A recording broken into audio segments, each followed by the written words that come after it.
Buongiorno everyone, welcome back to Lineup Predictions here on the Magpie Channel TV.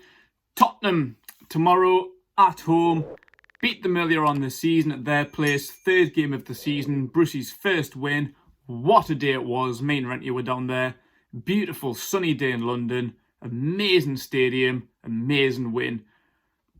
Not so optimistic this time.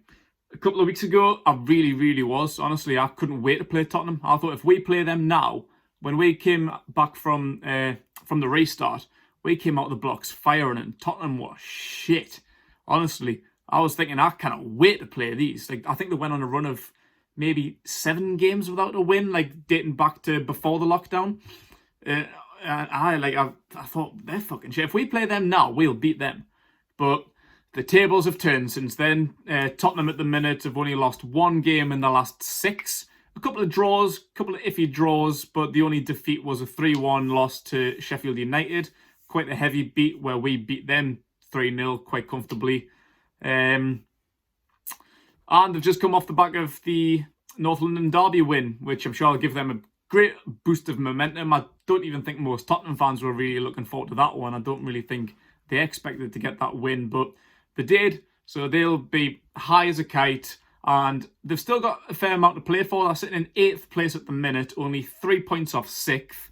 More than enough to get Europa League football. They're only 7 points off both 4th and 5th place. So they can climb. I think top 4 is a little bit of a push, but 5th, 6th, 7th, more than capable to get Europa League football. So, they're in decent momentum, and we honestly might as well just throw in the white flag with all the absentees we've got. Danny Rose is ineligible because of his loan from his parent club. Brucey is potentially looking to sign Danny Rose, though. He did mention that in his press conference.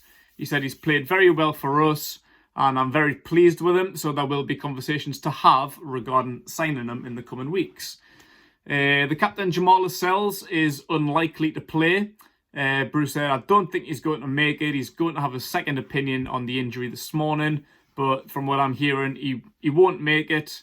He missed out the Man City game with an injury and was massively missed. Came back at the weekend against Watford and was outstanding for the majority of the game until he had to come off. He hobbled off with an injury towards the end of the game, and unfortunately that injury will see him out of tomorrow's game as well. It'll be a massive miss for us, as I say, from the Man City game to the Watford game. It was chalk and cheese, 2 very different performances in defence, and Lascelles made all the difference, so I'm gutted he's out. Isaac Hayden and Sean Longstaff, it seems to be a little bit more positive about them too, because just the other day they were ruled out for the season, but now Brucey says they're going to struggle. I think struggle to make this game. So what does that mean for the next 2 games, Brucey? Andy Carroll, we don't think is going to make it. He's got a groin strain, I believe. Kieran Clark's out. Florian Lejeune's not yet back. He may be back for the Brighton game. We'll see. Paul Dummett's ineligible, of course. And I was hearing the other day that Sir Maximin and Almiron were doubts again. Them two missed the Man City game out with Lascelles, and they were massively missed. Between Sir Maximin, Almiron and Lascelles missing the Man City game, you could feel that a mile off that their presence was missing.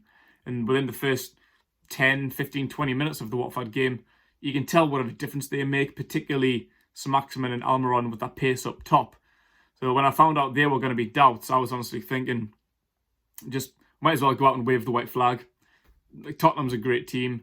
Without Almiron, Lascelles, Sir Maximin, Danny Rose, Hayden, Longstaff, honestly, might as well just go out and wave the white flag before kick-off.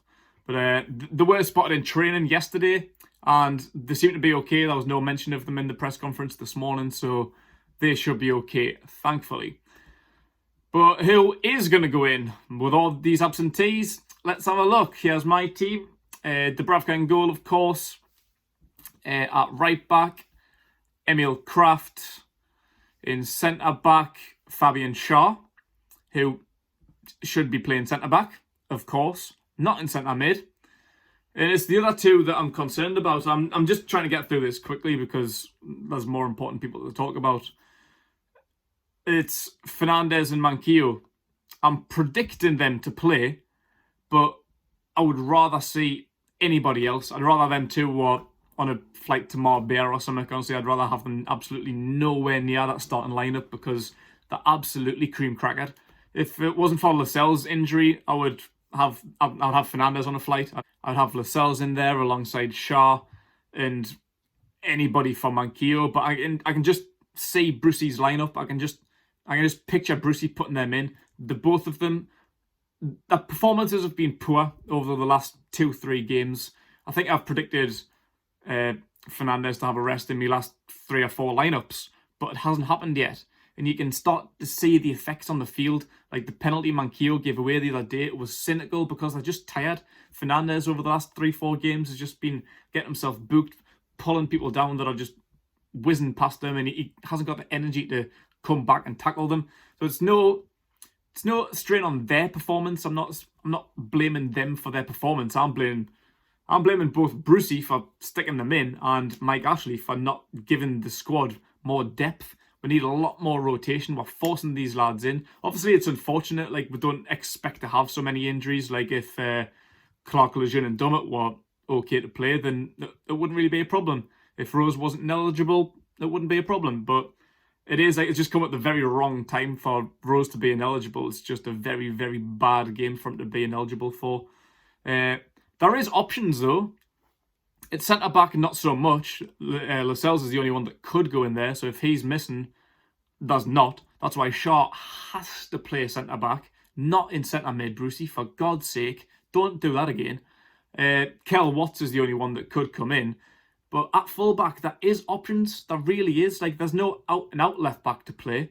But we could play Matt Ritchie there. He's played there before. Lazaro played plenty of games at the start of the season for Inter Milan. We could put Yedlin there. Like, any one of them three, I would rather see at left back than Manquillo. Honestly, he needs a holiday. He needs to just end his season now. Just go wherever, have some paella and tequila, and take Fernandes with you. But that's just what it is. I can just see Brucey's lineup now. Yedlin's probably not going to play. Manquillo is. And at centre-back, we've got no one else to give the rest to Fernandes too. So, sorry, Federico, but you're going to have to start again. In the midfield, Jonjo Shelvey as well, only really good, fit, eligible centre mid, alongside Nabil Bentaleb, the only other centre mid, unless he's going to put Shaw there. But as I say, Shaw can't play there. There's no other option at centre mid, centre back. So Bentaleb's going to have to come in with the only other centre mid options of Matty Longstaff, who Brucey also mentioned in his press conference, talking about his commitment. I've been saying it for the last couple of weeks. I don't really want to see Matty Longstaff there because he's got half of his mind already in Italy, I think. He's got the contract offer from Newcastle on the table, which he's now reluctant to sign. Brucey says it's gone on way, way, way too long, which it has. If you're going to sign it, Matty, sign it. And you can play. I think Brucey would be more than happy to throw you in. I would rather see Matty Longstaff play alongside Bentaleb because he was dog shit against Man City.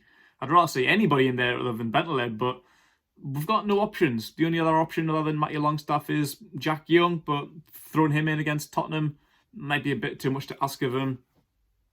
So yeah, that's just another one we're going to have to deal with.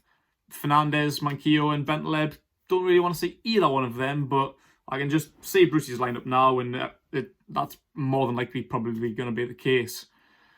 Further upfield, Maximin and Almiron. Hopefully they've shaken off their injuries, whatever doubts it was they had. Hopefully they can come in because they're huge for us.